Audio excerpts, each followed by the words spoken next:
Hey everybody, Dr. Rob Silverman here. with my esteemed colleague, Dr. Sachin Patel. Dr. Patel is a father, husband, philanthropist, functional medicine practitioner, success coach, speaker, author, breathwork facilitator, and plant medicine advocate. Let me put it in laymanese. This guy is an expert. He's a good person. He's full of integrity. Every time I talk to him, I feel full, imbued with energy to go out and help somebody. I'm really happy to have him on today. Hey, Doc, how are you doing? I'm amazing. Thank you for that lovely intro. I'm so thrilled for our time together and the conversation that we're going to have. Thanks for hosting me. It's a pleasure to have you here. So, you talked a little bit about being a breathwork facilitator, but before you got into that work, we were talking before, you were a hardcore, soft tissue, seeing a lot of people practitioner, helping a lot of people, running a very successful clinically outcome-based practice. How did you transition, or if you will, have that kind of epiphany to go into the breath work and the coaching that you do now? Yeah, great question. So I'll try to keep it brief because these things can be like accordions; you can expand them. So as you said, I started off as an ART practitioner, working a lot with soft tissue injuries, particularly working with people in the athletic realm. So I was seeing literally some of the healthiest people on the planet. So I'd have elite athletes coming to see me, tennis players, Olympians, and it was fun. It was great for the ego, right? You're helping people who deeply value their health, and you get to be part of their winning and competitive nature and spirit, and you get to celebrate with them as well. And that landed me, actually, the company I worked for at the time, it landed us on the news because we were doing such great work. And one of my clients, Connie, said, "Hey, I would love to share this with the world." And we had a lady that worked for the news. Her name was Judy Evans. And she said, she was our client. And she said, "You know what? You guys do amazing work. The world needs to know more about you."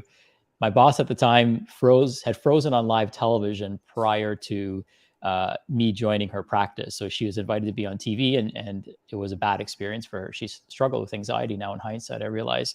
And so she said, "Sachin, you do it." I'm like, okay. So here I am, 2 years in practice, and I got on the, they came, they ran the news piece during the sweeps, like it was an important story for them.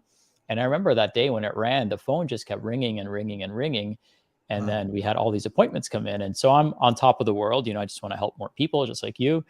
And then as these people started coming in, there were people coming in with walkers, people coming in with wheelchairs, people coming in barely able to keep themselves up.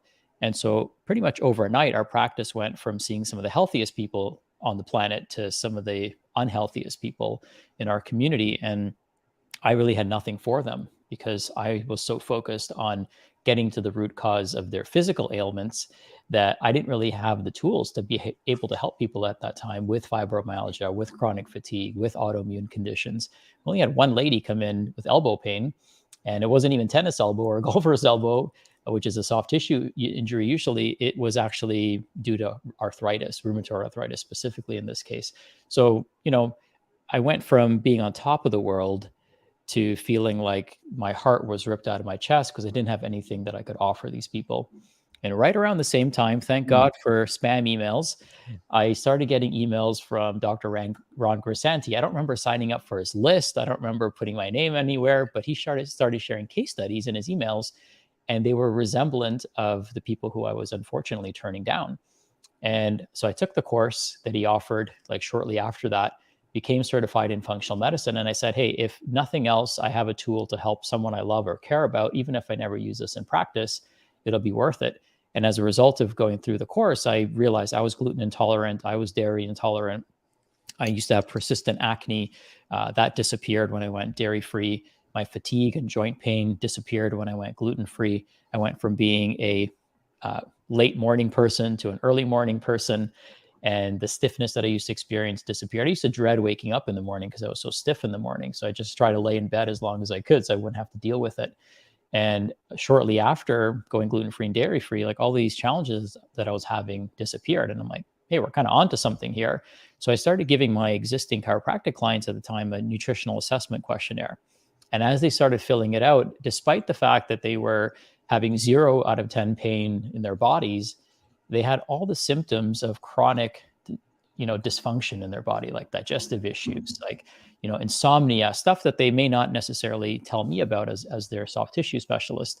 And so I realized, I'm like, hey, I think I'm helping these people, but they're still suffering and struggling. So that's when I really went down the functional medicine rabbit hole. And I said, I've got to do something here. And my boss at the time wanted to stay with a truly ART practice, didn't want to necessarily incorporate some of the things I was learning. And she was like very, blessing of me going on that journey. But when it came time for me to take over her practice, I decided I wanted to go in a different direction. So ended up, long story short, worked for another company for a few years, and then ended up starting my own practice in 2011, called the Living Proof Institute. And we started it as a kind of a concierge consulting style practice, so that, now we can help people. So we can help people get to the root cause of their soft tissue injuries. I transitioned to getting to the root cause of their biochemistry issues using functional lab testing, and obviously taking a good history. And then, as I've become more mature as a practitioner, I'm like, there's got to be a simpler way, right? Because, I butted up against the idea of functional medicine not being able to scale because it was hyper individualized and it was overly complicated. And it's hard to give one prescription to every single person because you're doing testing that's so nuanced. And the learning curve was really steep. So there's all these challenges to really get functional medicine to the masses. And I'm an entrepreneur at heart. I started my first business. It was a barbershop when I was 14 years old. So I've always been problem solving and really trying to figure out, like, how do we get this to more people? And I said, well, simplicity scales, and simplicity is the answer, because if we can keep it simple, then we can teach it to other people. And if we can teach it to other people, then we can amass an army of individuals who can really change the healthcare narrative and paradigm. And it's not just about complaining about how bad healthcare is, but it's really about creating a solution and getting to that point where the government says, hey, we've had enough. We're not going to do this anymore. And we have an army of people ready to take charge. Like that's the vision that I have in my head. And so as I started going down this rabbit hole of simplicity, we developed a metabolic wellness program, which is all lifestyle driven, all coaching driven. It's not driven by diagnosis. So it's diagnosis agnostic. We're just teaching people the correct inputs to improve and optimize health. I started training other practitioners on how to do that, health coaches to do that, and they're able to implement that within weeks, not months or years, but they're able to implement that very quickly. And then I stumbled across breathwork, and then my life completely changed, because there's nothing simpler than teaching people how to breathe. It's the thing that we do the most every single day. So our heart beats 100,000 times. We take 23,000 breaths every single day. So it helped me. Breathing is actually the intersection of all three of the things that I love. It's the intersection of biomechanical dysfunction. It's intersecting with biochemical dysfunction, intersecting with emotional and traumatic dysfunction. So it kind of addresses all three layers of the individual. And we all do it, whether we like to or not, but nobody's taught us how to breathe correctly. And it spills into so many other areas of our life. And it's truly the steering wheel of the autonomic nervous system. And as you and I both know, stress is one of the major drivers of all chronic illness. And we could do all of our interventions of nutrition, lifestyle, good sleep hygiene, all of those things. But if somebody is breathing dysfunctionally the entire time they're doing those things, then they're never reaching their true metabolic peak of wellness, because our breath is really the upper limit of our metabolic health. So started using breath work in my practice, prescribing breath work in various different forms for various different outcomes. Started coaching people, but then I also do a kind of transformational breathwork routine, which is about 90 minutes.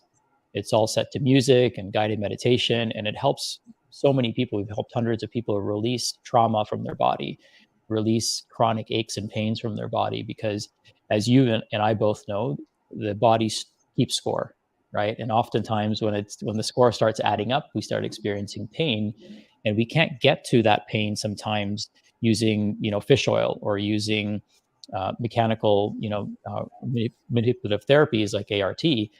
And I know you've encountered clients like this. I've certainly encountered clients like this, where you're doing everything right. Their lab work looks good, their range of motion looks good, but you just can't get to the pain. And a lot of times that's going to be psychosomatic pain. And what the breath work does is it boils that to the surface. And what the guided meditation does in an altered state that we get them in using their breath is it helps us rewrite that story. So you'll see grown men and women just completely breaking down into tears and tears of joy because they're now rewriting that story, releasing that pain, and a lot of their chronic health challenges that were persistent start to go away. So in a nutshell, I know that was not short, but that's kind of been my kind of journey. And who knows, like I still don't know what I want to be when I grow up. Oh, Peter Pan, you've done a good job to date. It's really interesting to hear you speak about it because a lot of other practitioners, as we touch a lot of practitioners from the speaking circuit. You do a lot from the coaching circuit. And a lot of doctors are frustrated because they want to get the clinical outcomes. They're taught a provincial type of approach and they're locked and they're not getting the outcomes that they want. So to see you go from this busy practice, but yet have concerns that the manual therapy and even some of the modalities wasn't enough to getting to the self, or what we like to refer to in functional medicine as the N of one, if you will, individualizing and personalizing it for that patient, because what I need is going to be different than what you need, but we both need to breathe. We both need to eat good food. I too am gluten-free and dairy-free. I just thought it was a great taking you through the chapters and where you wanted to be. And I do like the term that you used. You used the term as you matured as a doctor.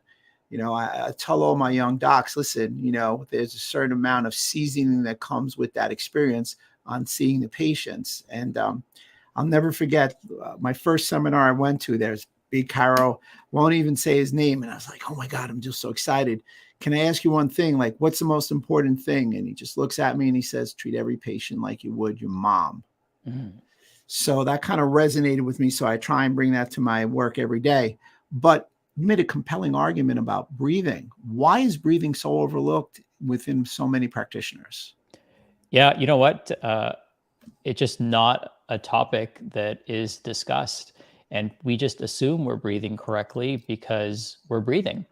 There's two orifices that we can breathe through, right? We have our nose and we have our mouth. And, most people, about 50% of people breathe through their mouth on a regular basis, and 50% breathe through their nose. And we're literally, for half of the population, using the wrong organ, if you will, to breathe through. Breathing is so overlooked because it's so simple. And it's usually the simplest things that are often, not given the attention that they deserve. And they're not sexy, right? Like people want the latest and greatest, the fanciest, most complicated. What they actually want is the simplest. And it's almost too good to be true. It's hard to imagine when you tell somebody that I could cure your insomnia or, address your insomnia naturally. I can reverse metabolic issues. When you tell them that for every 10 pounds you lose, 8.5 is through your breath, that kind of blows their mind.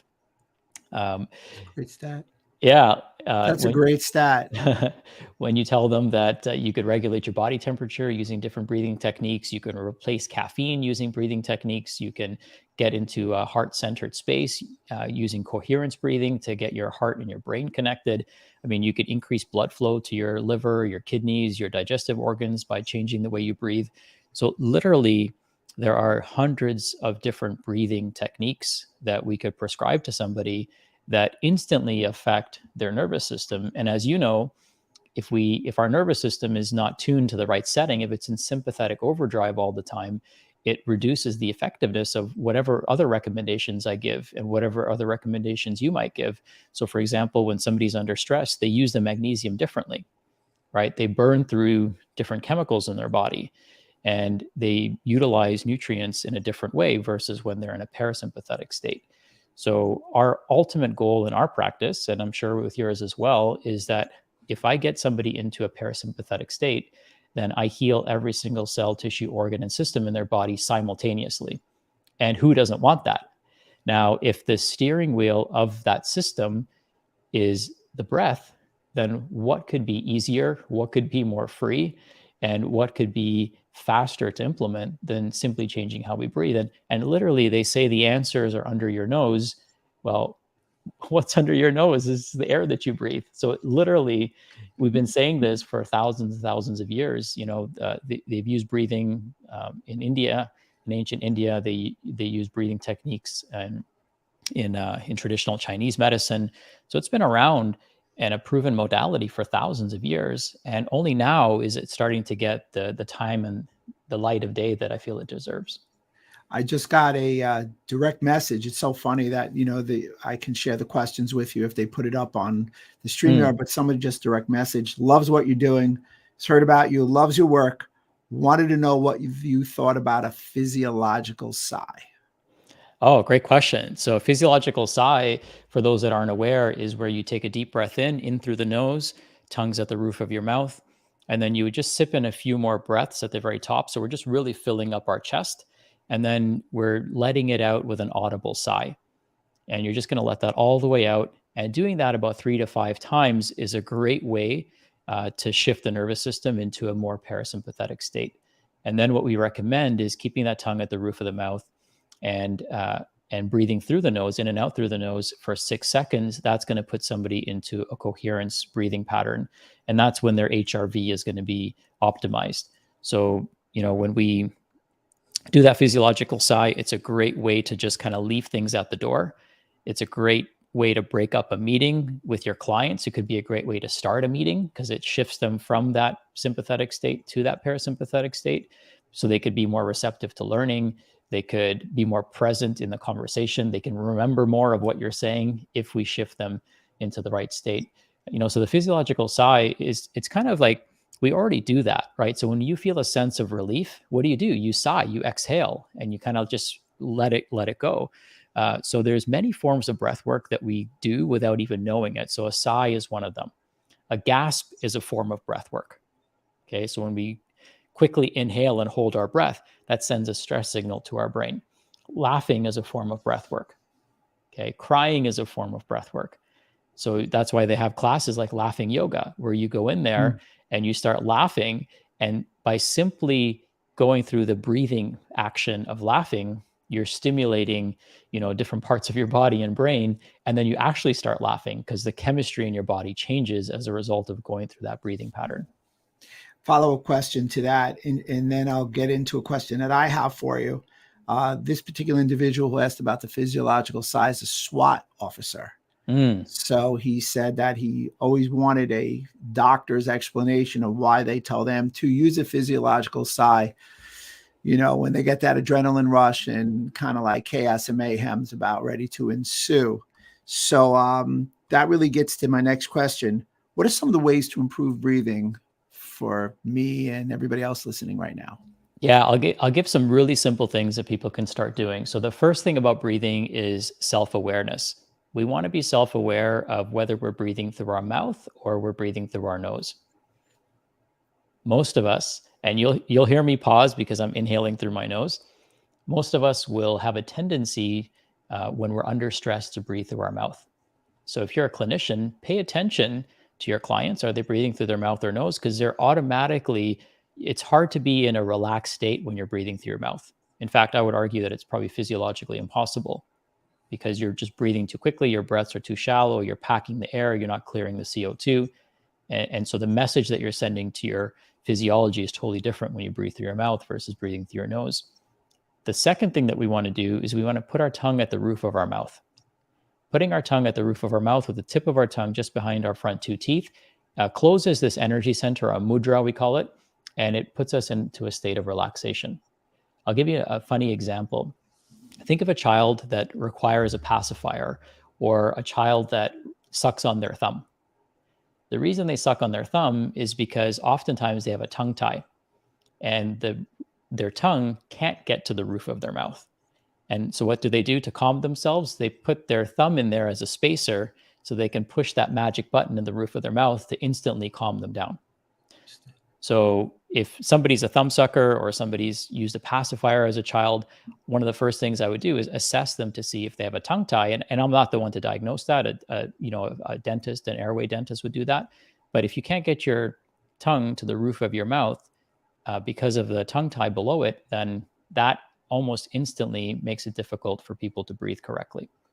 The third thing that I would do is, so now that I have my tongue at the roof of the mouth, I'm breathing through my nose, is I would control the cadence at which I'm breathing. So I would breathe in for 6 seconds, and breathe out for 6 seconds. What people can do is you can get an app on your phone. It's called iBreathe, and you can set it to ding every 6 seconds, and it's just a gentle sound in the background, and that can help you kind of passively keep track of when to breathe in and when to breathe out. So if I'm doing focused work, if I'm doing something that requires my full presence and attention, then I want to slow down my breath and breathe at that pace. So those are 3 things that people can do. Another few things that people can do that I recommend is mouth taping. So mouth taping is important, especially at night. So a few things about breathing that I think people should know. One is that why we breathe. The reason we breathe is not to get more oxygen into our bodies. The reason we breathe is to actually get rid of CO2. So the urge to breathe doesn't come from a need for more oxygen. We only absorb about 20 to 25% of the oxygen that we intake with each breath. Most of it is actually exhaled. So if you slow down your breathing, you would actually absorb more of the oxygen. But as a result, you'd also produce more CO2. So the urge to breathe comes from getting rid of something that is no longer serving us, right? And that's a great metaphor for life, right? Getting rid of things that no longer serve us. So when we breathe, we want to recognize why we breathe, because we can really slow down our breath. In fact, it's almost impossible to underbreathe. Most people overbreathe. It's a common issue.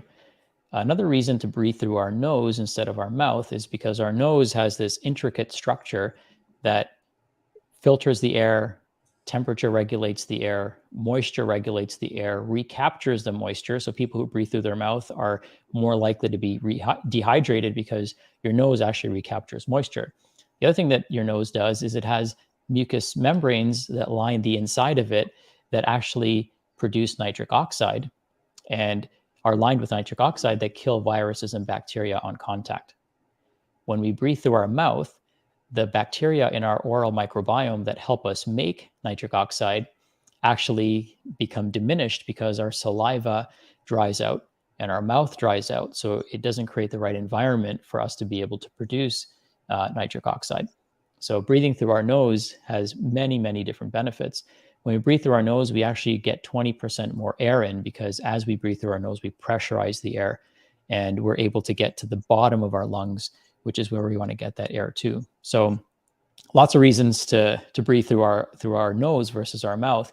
65% of people, however, breathe through their mouth while they're sleeping. And so one of the easy things that people can do is they can get some 3M micropore tape.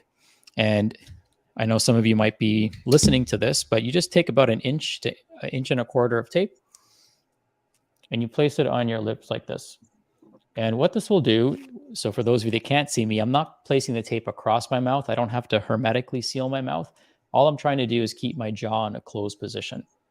So that then forces me to breathe through my nose. If you're not used to doing that, it might take a few days to get used to it. You can start by just taping during the day and then work your way up, taping through a nap, and then work your way up to sleeping with the tape on. What you'll find is many people will start dreaming again. Many people's blood sugars will start regulating. They'll stop snoring, right? So there's so many benefits of that. And they're not going to wake up in the middle of the night to use a bathroom either. Breathing through your mouth actually has a diuretic effect. So if you're somebody, for example, who wakes up frequently to use a bathroom at night, odds are you're breathing through your mouth instead of through your nose. And by simply taping your mouth shut at night, you're going to find that the frequency of nighttime urination either is completely eliminated or radically reduced for people. I love it. Great stuff. I just got another question. It's a little off the beaten track, but I know you're more than capable of handling it. Let's find out.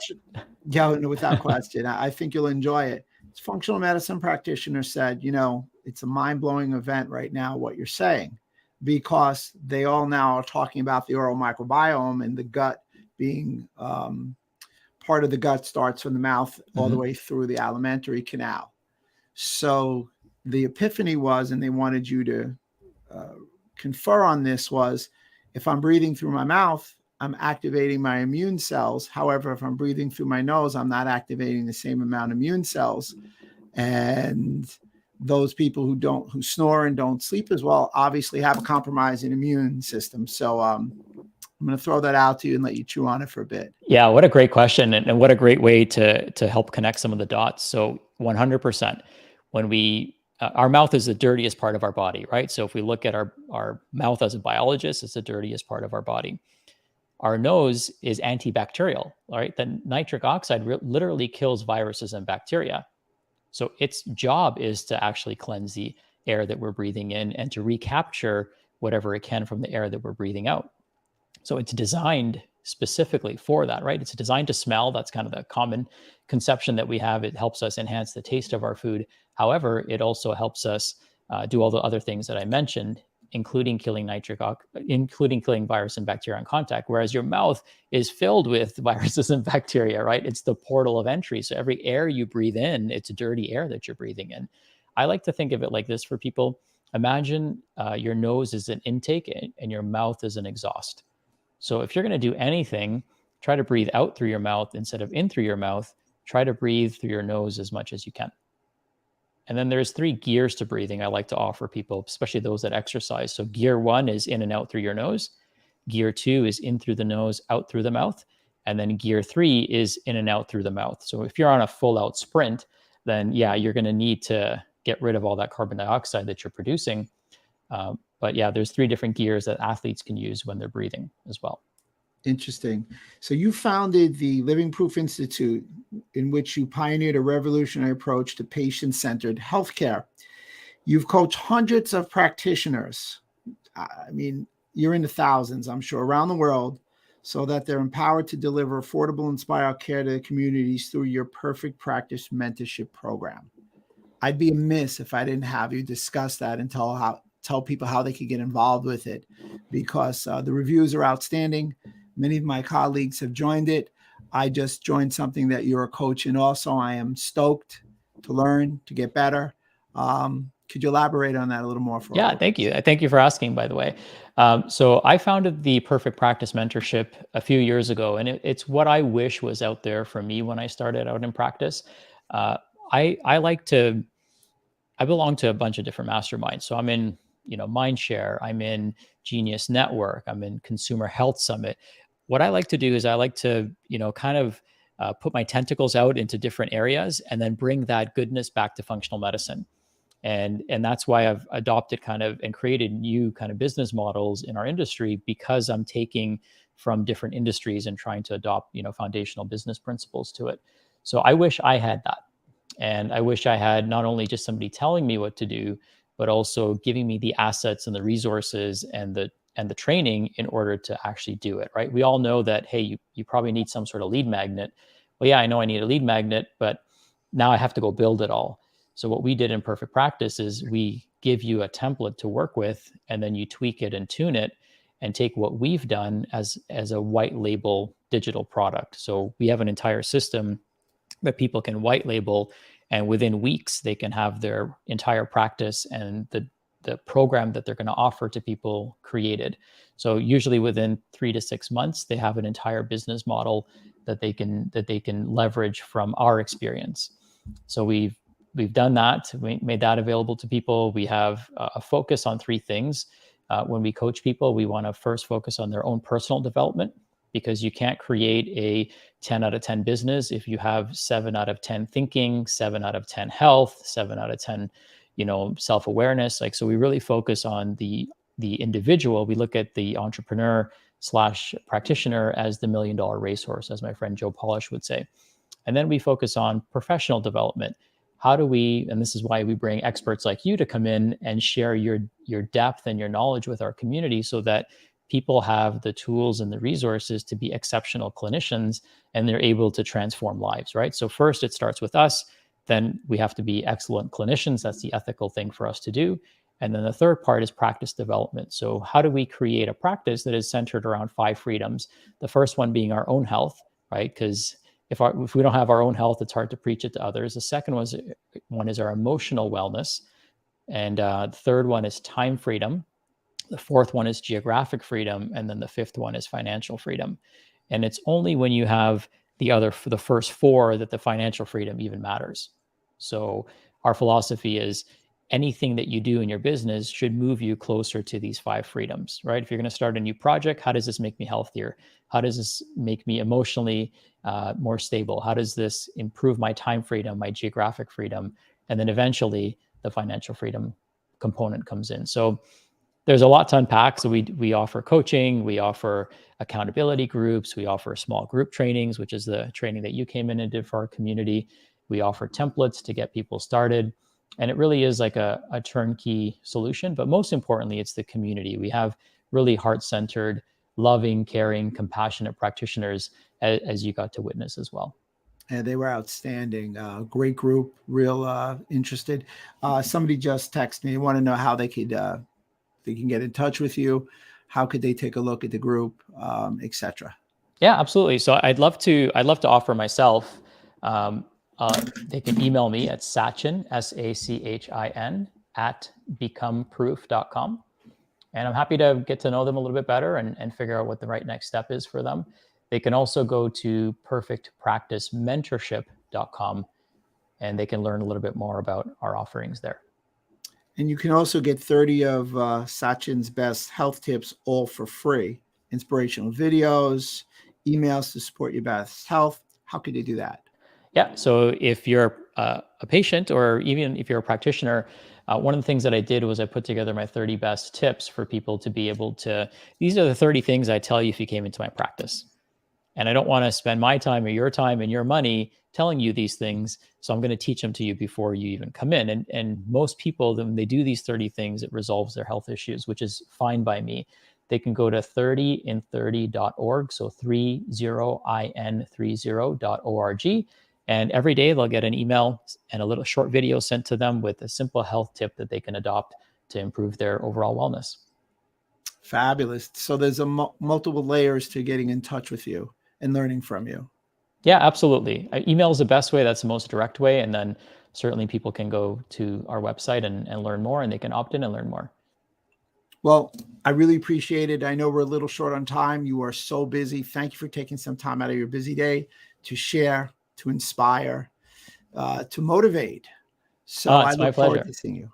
Yeah, I look forward to seeing you really soon. Look forward to talking. Keep up the good work. And like I said, that effervescent, radiant smile, it's just great to see. Thank you, brother. Lots of love. And see you soon. Thank you to all the listeners for tuning in today. Appreciate all of you. And here's to taking a meaningful next breath. I'm Dr. Rob Silverman. Always